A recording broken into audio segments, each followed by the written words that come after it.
진흙탕 참회 몸을 웅크린 채 지뢰밭을 기어가고 치열한 근접 전투를 벌이는 병사들이 있는 전장을 묘사한다면 자연스럽게 20세기 초중반의 베르댕이나 스탈링그라드 폐허 같은 장면이 떠오를 것입니다. 하지만 이런 장면들은 오래전 과거가 아니라 불과 몇 년 전 우크라이나에서 펼쳐졌고 그 갈등은 오늘날에도 여전히 계속되고 있습니다.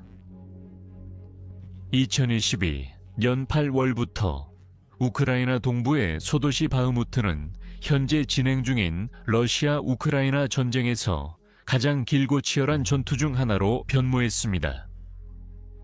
한때 소금 광산과 포도밭으로 유명했던 지방의 중심지는 얕은 협곡, 포탄 자국이 남은 거리, 폭격으로 파괴된 폐허가 된 잿더미 풍경으로 변했습니다. 전투가 끝났을 때쯤에는 도시의 활기찬 삶이 완전히 사라졌습니다. 이제 허리까지 파인 분화구와 지뢰가 흩어진 잔해로 가득한 거리와 들판에는 몇백 명의 주민만이 남아있었습니다. 7만 5천 명도 안 되는 도시에서 벌어진 이 같은 규모의 파괴, 인도적 고통, 그리고 군사적 투입은 제2차 세계대전 이후 유럽에서 전례가 없는 일이었습니다. 전투원들에게 가해진 인명피해 역시 극심해서 고기분쇄기라고 표현될 정도였습니다. 추정에 따르면 이 작전에서 러시아군 인원 최대 10만 명이 사망하거나 부상당했으며 이 중에는 바그너 그룹 용병 2만 명도 포함되어 있습니다. 우크라이나 측의 경우 정확한 수치는 알려지지 않았지만 일부 기록에 따르면 수만 명의 사상자가 발생했으며 일부 여단은 인원의 80% 이상을 잃기도 했습니다.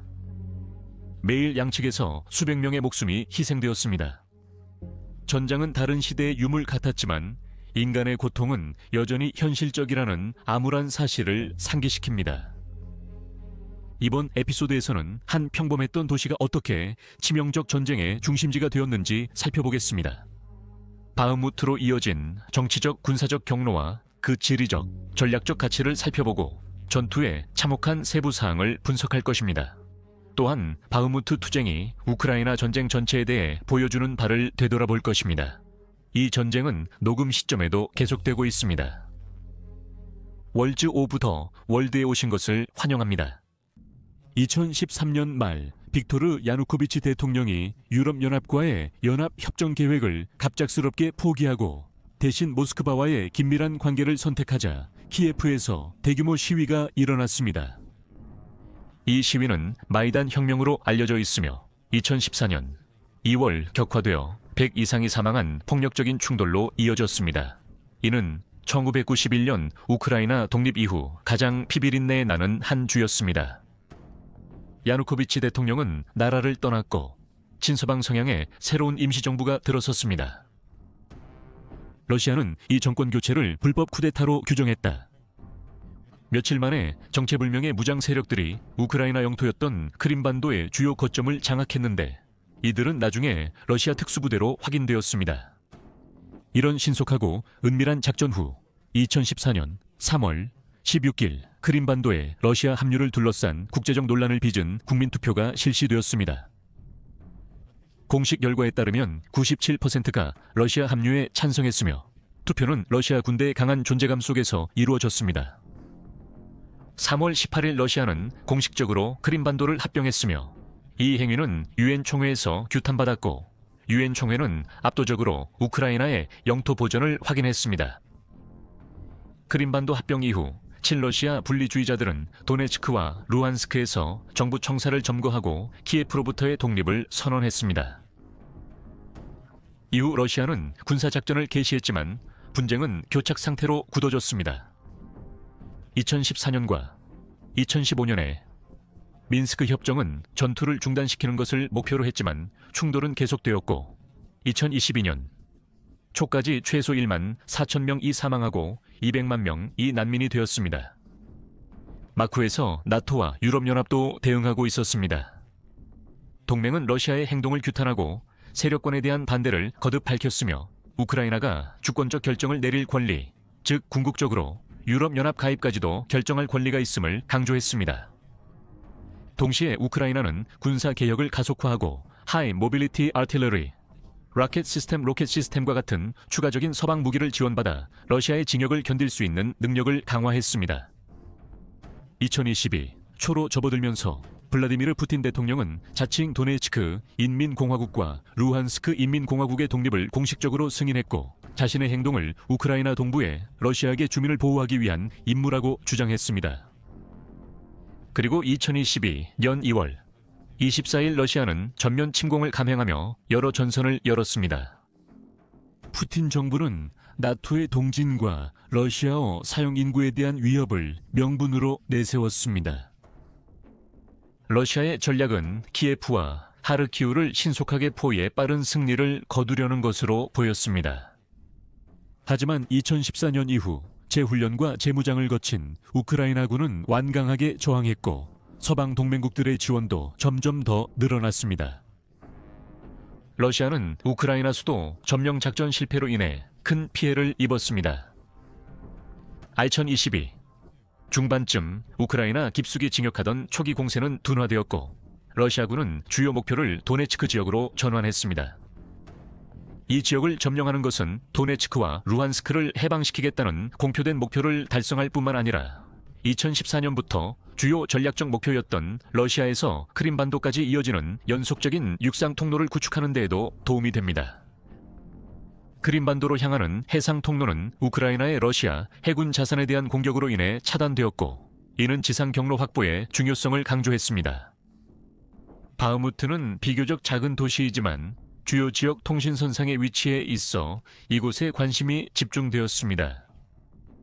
전선이 동쪽으로 이동하면서 바흐무트는 도네츠크 주에서 러시아의 징역에 있어 다음 주요 거점으로 떠올랐습니다.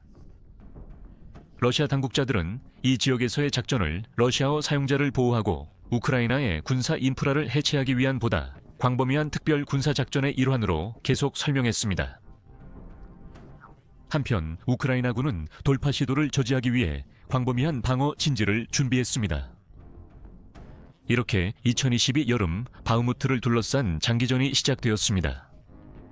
러시아는 도네츠크 지역 장악과 크림반도 확보를 위해 압박하고 있었고 우크라이나는 추가 돌파를 막기 위해 방어 태세를 굳히고 있었습니다. 바흐무트의 중요성은 그 규모에 있는 것이 아니라 그것이 상징하는 바에 있었습니다. 방어의 보루이자 상징적인 전리품이며 마이단에서 시작되어 크림반도에서 가속화되고 현재 전쟁의 최전선으로 번진 더 넓은 지정학적 경쟁의 일부였습니다.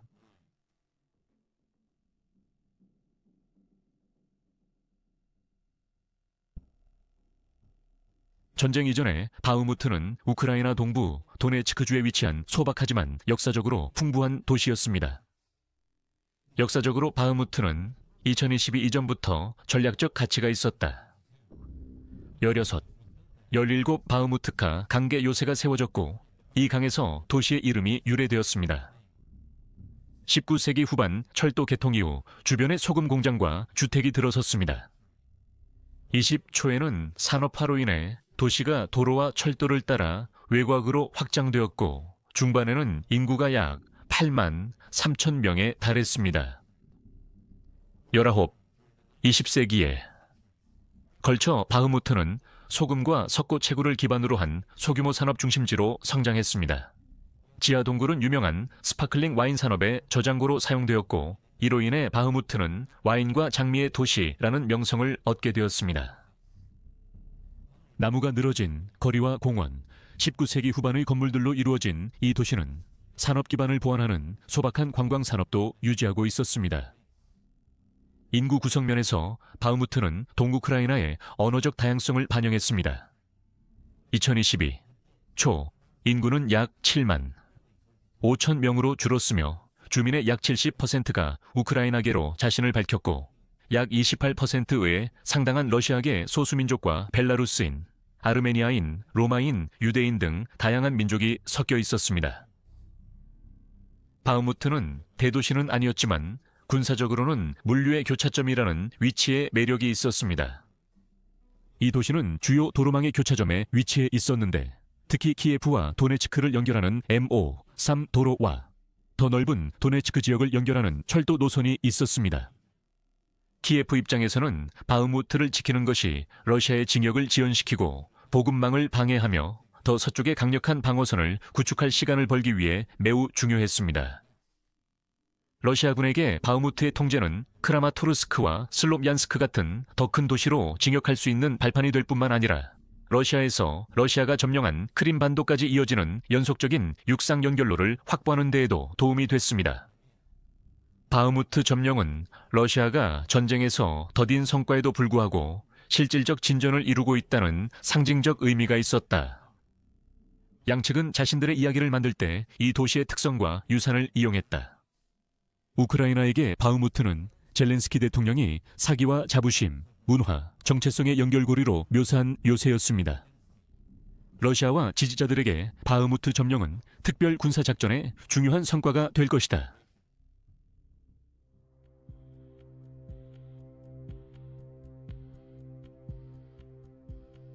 2022년 늦여름이 되자 바흐무트 주변의 풍경은 긴장감이 감돌던 조용한 농업지역에서 전쟁에서 가장 치열하게 다투는 지역 중 하나로 변했습니다. 전쟁. 러시아군은 8월에서 10월 사이에 본격적으로 공격을 시작했고 천천히 도시 외곽을 포위해 나갔습니다. 오피트네, 이반라드, 베르시나 같은 마을들은 치열한 징역의 최전선이 되었고 끊임없는 폭격 속에서 여러 번 주인이 바뀌었습니다. 이 단계에서 중심이 된 것은 러시아의 민간 군사기업인 바그너 그룹의 개입이었으며 전투가 진행되면서 그들의 전술은 악명 높아졌습니다. 수년 전 비밀 작전을 위해 처음 결성된 바그너는 이 시점에 이르러 우크라이나에서 러시아 군사 전략의 중홍식적인 조직으로 발전했습니다. 그들은 러시아 교도소에서 수감자를 모집하며 전투 참여의 대가로 사면을 약속했다.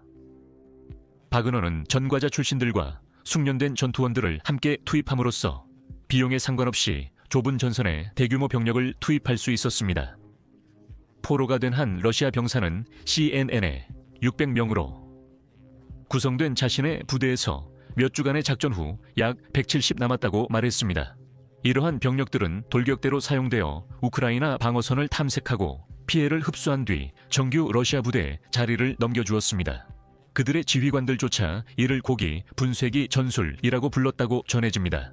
방어선을 지키는 우크라이나 병사들에게는 상황이 가혹하기만 했습니다.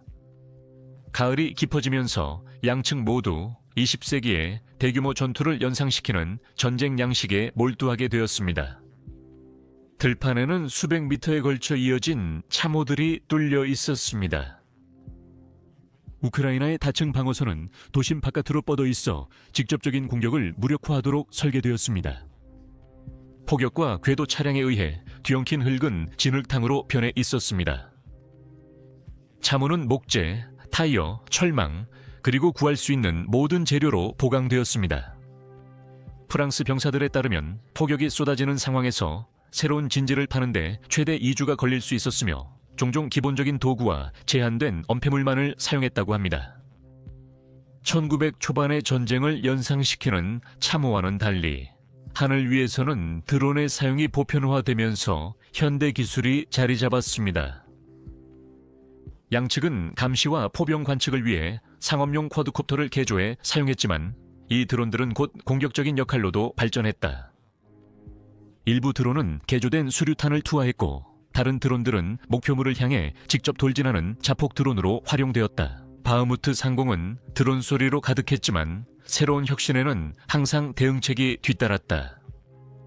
특히 러시아군은 전자전 장비를 사용해 드론 신호를 교란하기 시작했고 우크라이나 부대의 시야를 차단하거나 드론의 영상 신호를 탈취하려고 시도했습니다. 바흐무트 전투는 옛것과 새로운 것이 융합된 전쟁으로 참호와 지뢰밭뿐만 아니라 드론, 전파 교란, 정밀 타격이 활용되었습니다. 우크라이나 방어군은 종종 거의 완전히 고립된 상태에서 작전을 펼쳐야 했고 모든 요새화 지점으로 접근하는 길을 뒤덮은 지뢰 지대를 헤치고 나아가야 했습니다. 우크라이나 군인 세르히는 CNN과의 인터뷰에서 부상 후 며칠 동안 참회에 갇혀 제한된 물자로 버텨야 했으며 드론이 전달해준 초콜릿과 진통제 덕분에 살아남을 수 있었다고 전했다. 러시아군이 그의 위치를 포위하자 세르히는 탈출하기 위해 자신의 좌표에 포격을 요청할 수밖에 없었습니다. 한편 우크라이나 명예중대의 한 대원은 포격과 드론 공격의 지속적인 위협 속에서 참호를 준비했던 경험을 회상했습니다. 4월 이른 새벽 러시아군이 그들의 경계를 뚫고 들어오자 그의 부대는 지붕에 뚫린 구멍을 통해 급히 이동해 이 침입자들을 기습했고 결국 그들을 후퇴시켰습니다. 설명자들은 쿼드콥터가 공격이 아니라 혈액팩, 물, 전투식량과 같은 필수 물품을 전달하는 데 사용된 야간 보급 임무에 대해 설명했습니다. 즉흥적인 대응이 종종 생존과 재앙을 가르는 차이였습니다.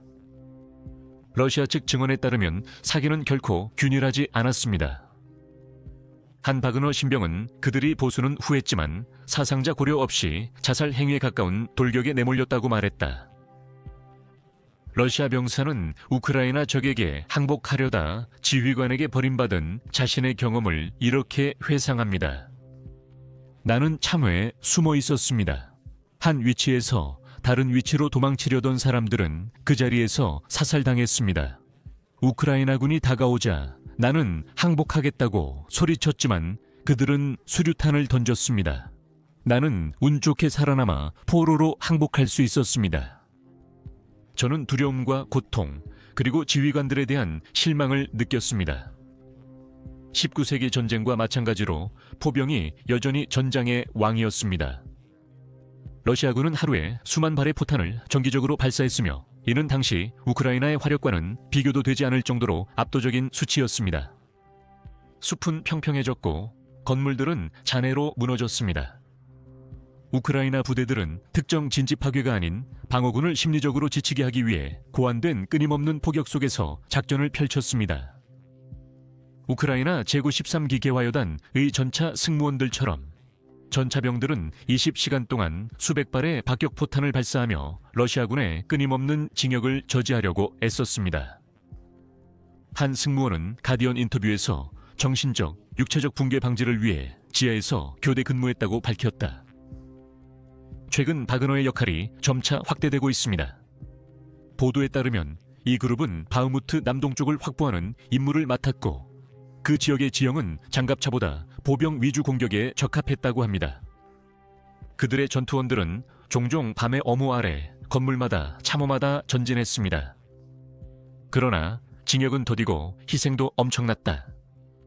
외곽 농촌 지역에서 일부 진전을 이루었음에도 불구하고 바흐무트 내부의 우크라이나군 진지는 굳건히 버텼고 그 결과 어느 쪽도 완전히 장악했다고 할 수 없는 얼기설기한 전선이 형성되었습니다.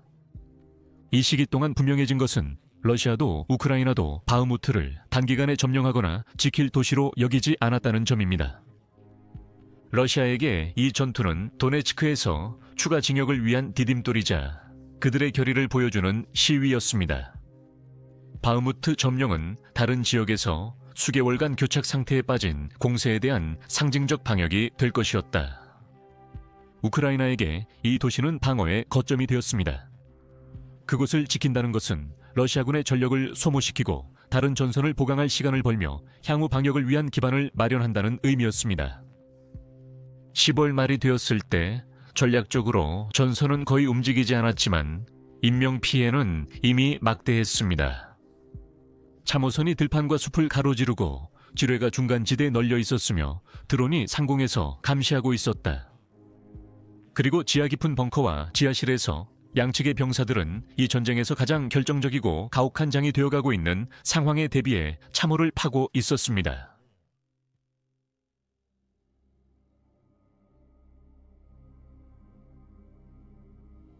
(2022) 11월 바흐무트 전투는 전면적인 도시 공세로 격화되었습니다. 바그너가 이끄는 보병과 재배치된 정규군으로 강화된 러시아군은 도시를 포위하려는 명확한 목표로 주변 마을에 대한 공격을 더욱 강화했습니다. 도시 북쪽 측면에 자리 잡은 인근 소레다르 마을은 결정적인 전장이 되었습니다. 10월 내내 반복된 러시아의 공격은 소레다르를 확보하는 데 실패했지만 11월 초에 바그너 부대가 파도처럼 밀려오는 공격으로 다시 공세를 시작했습니다. 우크라이나 국방부 차관 한나 말라, 치라 한나 말라는 나중에 이 지역을 전투의 중심지라고 설명했습니다.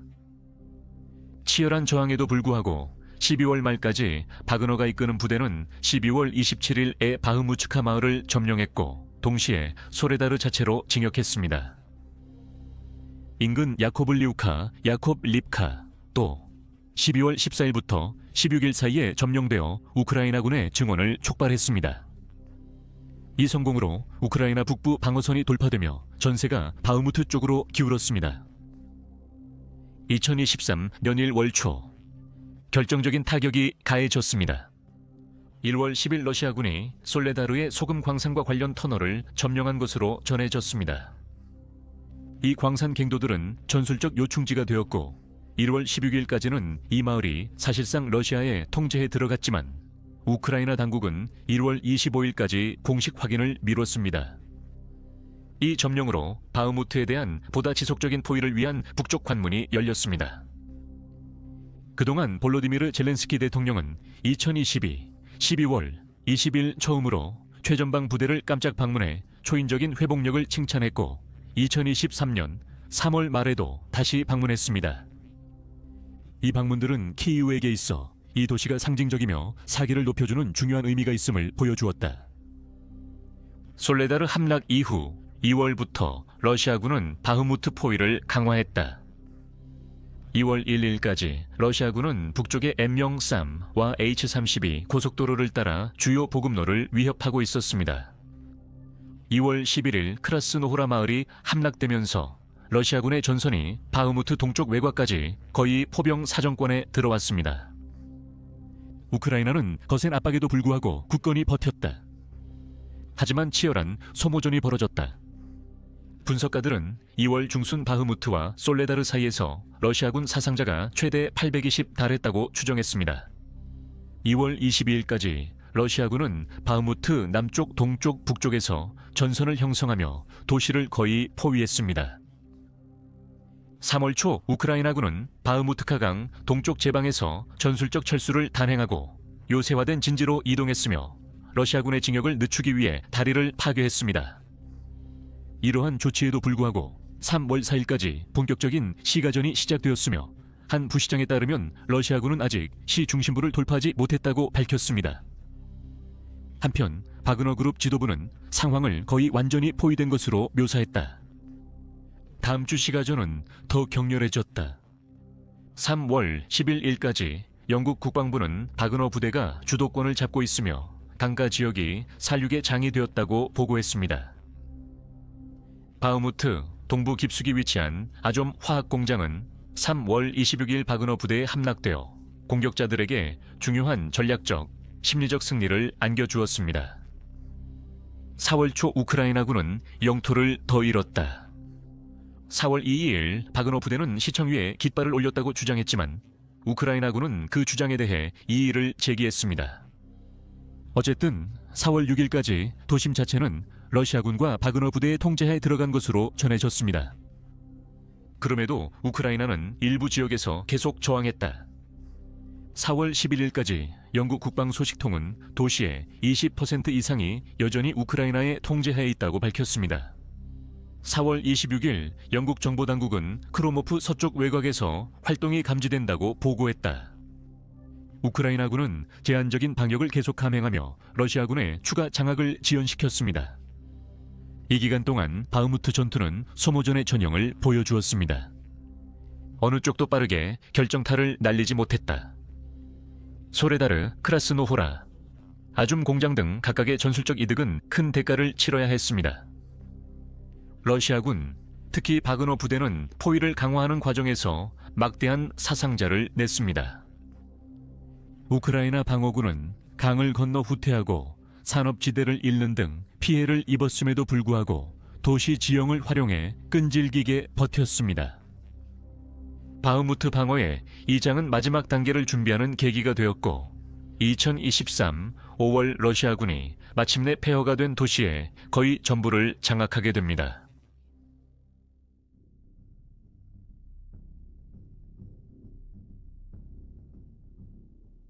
(2023) 5월 아홉 걸친 치열한 전투로 바흐무트는 폐허로 변했습니다.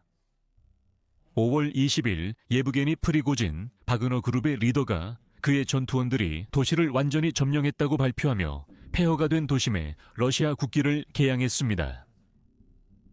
러시아 국방부와 블라디미르 푸틴 대통령도 이 주장을 지지하며 이번 승리를 바그너의 결단력과 정규군의 물자 지원 덕분이라고 밝혔습니다.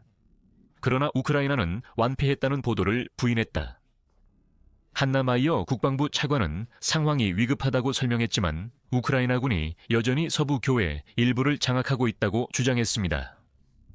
올렉산드르 시르스키 사령관도 그녀의 발언에 동의하며 측면에서 치열한 전투가 계속되고 있고 우크라이나 부대가 클리슈치우카와 오류호보, 바실리브카 주변에서 방역을 펼치고 있다고 밝혔습니다. 영국 정보당국 역시 TO-504 고속도로를 따라 특히 남서부에서 우크라이나군의 잔존 진지를 확인했으며 러시아군이 중심 지구에서 장악력을 강화하고 있다고 밝혔습니다. 이후 며칠간 프리고진은 철수 계획을 발표했다. 바그너 그룹은 6월 10일까지 바흐무트 통제권을 러시아군과 도네츠크 인민공화국, 민병대에 이양할 것이라고 밝혔다. 그는 공개적으로 러시아군 지도부를 비난하며 많은 사상자와 심각한 탄약 부족의 책임이 있다고 했다. 또한 바그너 부대가 제대로 된 보급 없이 무의미하게 죽을 위험에 처했다고 경고했다. 바흐무트 함락은 단순한 지역적 승리, 그 이상의 심오한 결과를 낳을 것입니다. 프리고진의 반복적인 탄약 부족 불만과 관료적 방해에 대한 비난은 바그너의 민간 주도 작전과 러시아 국방부 사이에 깊은 균열을 드러냈습니다. 이러한 긴장은 이후 6월에 대대적인 무장 반란으로 격화되었습니다. 결국 진정되었지만 프리고진은 이후 8월의 의문의 상황에서 사망했습니다. 전투 후 사상자 수는 충격적이었다. 독립연구자들은 열 작전에서 약 2만 명의 바그너 전투원이 사망했다고 추정했다. 이들 중 많은 수는 죄수 출신이거나 훈련이 부족했으며 하루 평균 사망자가 200 넘는 것으로 나타났다. 우크라이나군의 손실은 정확히 산출하기 어려우나 우크라이나 자료에 따르면 1만 1,800 이상의 우크라이나 병사가 전사한 것으로 확인되었다. 러시아는 바흐무트를 상징적인 승리로 내세웠으며 이는 2022년 초 이후 처음으로 명확한 전장 승리였습니다. 우크라이나 지도자들은 자신들의 방어를 러시아의 자원을 소모시키고 다른 지역 공격을 지연시키는 전략적 작전이라고 말했다. 결국 바흐무트의 함락은 명백한 승리도 패배도 아니었습니다. 오히려 이것은 양측 모두 막대한 피해를 입고 서로가 점령을 주장하며 실제 통제권에 대한 지속적인 불확실성이 남아있는 매우 참혹한 포위전의 정점을 의미했습니다.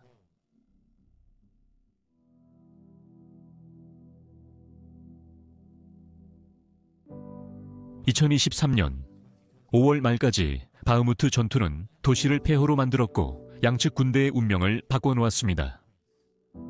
인명피해는 엄청났으며 하루 평균 200명 이상의 사망자가 발생해 제2차 세계대전 이후 러시아에서 가장 참혹한 전투 중 하나가 되었습니다. 파괴 역시 엄청났습니다. 5월이 되자 전쟁 전약 7만 5천 명이었던 바흐무트의 인구는 거의 사라졌습니다. 부서진 건물들과 허리 높이의 지뢰밭 사이에 남아있는 주민은 몇백 명에 불과했습니다. 수백 년의 역사를 지닌 이 도시의 유산, 소금 광산과 포도밭을 비롯한 모든 것이 잔해와 진흙 아래 묻혀버렸다. 분석적인 관점에서 바흐무트는 전술적 이점과 상징적 가치를 제공했지만 전략적 중요성은 제한적이었습니다. 바흐무트의 통제권을 확보함으로써 러시아는 도네츠크와 크림반도 사이의 육상 회랑을 소폭 강화할 수 있었고 포병이 우크라이나가 방어하는 지역 더 깊숙한 곳까지 사격할 수 있게 되었습니다. 하지만 영국 국방부와 미국 국가안보회의 모두 바흐무트 점령을 주로 상징적인 것으로 평가했으며 전반적인 전선에는 큰 영향이 없다라고 밝혔습니다. 콘라드 무자케르와 마크 가글리오티 같은 분석가들은 이 상황이 전형적인 매몰 비용의 오류라고 지적하며 러시아가 영토의 가치에 비해 인명 손실을 정당화할 수 없는 명예에 집착한 고비용 목표를 추구했다고 주장했습니다. 우크라이나의 방어도 큰 대가를 치렀다. 훈련된 부대와 주요 포병 전력을 바흐무트에 투입하면서 우크라이나는 봄과 여름에 계획된 방역에 필요했던 예비 전력을 소모하게 됐습니다. 하지만 전쟁 연구소와 같은 방어 지지자들 그리고 조지 바로스, 은퇴한 마크 칸치안 대령과 같은 분석가들은 러시아를 소모전으로 끌어들이는 것이 전략적으로 타당하다고 주장했습니다. 이들은 우크라이나의 저항이 러시아의 공격 능력을 크게 약화시켜 도네츠크로의 더 깊은 진격을 막았고 모스크바가 다른 작전을 수행할 수 있는 능력도 제한했다고 주장했습니다. 그 결과는 전장 너머로도 확장되었습니다.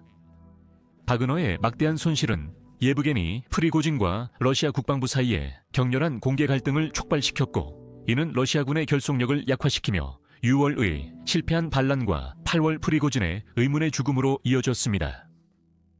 반면 우크라이나군의 사기는 크게 향상되었다.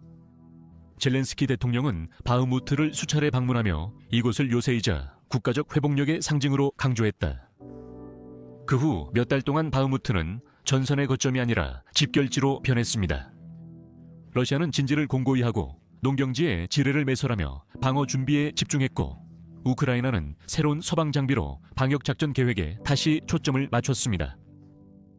재건 노력은 엄청난 도전에 직면했습니다. 광범위한 지뢰 제거, 인프라 재건, 피난민 귀환 가능성 등의 문제가 있었습니다. 결국 바흐무트 전투는 현대 전쟁에서 보기 드문 피로스의 승리 중 하나로 남게 되었습니다. 러시아가 승리를 주장했지만 그 대가는 엄청났고 우크라이나가 그렇게 치열하게 방어하기로 한 결정 역시 자국의 힘을 소모시켰습니다. 전략 분석가들은 그 가치에 대해 계속 논쟁 중이며 몇 가지 결론이 도출되고 있다. 이 전투는 소모전의 시험이자 정치적 선언이었습니다. 그 상징적인 영향력은 전술적 이득을 능가할 수 있으며 어느 쪽도 결정적인 작전상의 우위를 점하지는 못했지만 바흐무트의 여파는 계속되고 있습니다. 바그너는 근본적으로 약화되었고 우크라이나군은 숙련된 인력을 잃었으며 한때 평화로웠던 바흐무트 도시는 국가적 인내와 전쟁의 더 큰 대가를 상징하는 강력한 상징이 되었습니다.